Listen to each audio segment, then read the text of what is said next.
কিরে, কি খবর তোদের? আর কয়েকটা দিন পরই আমি আসছি। সামনেই তো মাধ্যমিক আর উচ্চ মাধ্যমিক পরীক্ষা। বাড়িতে তো মা সারাক্ষণ চিল্লাচিল্লি করছে, এত ফোন না ঘেঁটে একটু মন দিয়ে পড়।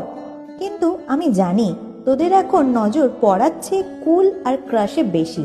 দেখ, পুজোর আগে কুল খেলে আমি ফেল করাই না, কিন্তু পড়ার সময় মোবাইল ঘাটলে আমি নিখাত নাম্বার কেটে নিই। আর শুধু কুল খাওয়া নয়, কুল টাইপসের ছেলে মেয়েদের পেছনে ঘোরাটা একটু কমা। মনে থাকে যেন আমি এসে তোদের আশীর্বাদ করার আগেই পরীক্ষার অ্যাডমিট হাতে চলে আসবে। তাই মন দিয়ে পড় আর টেস্ট পেপারটা একটু উল্টে দেখ। মনে রাখবি, আমি যতই আশীর্বাদ করি না কেন, পরীক্ষার খাতায় তোদেরই লিখতে হবে। ঠিক আছে, আমি এখন যাই, কদিন পরে তোদের সাথে দেখা হবে। তোরা এখন মন দিয়ে সবাই পড়াশুনো কর।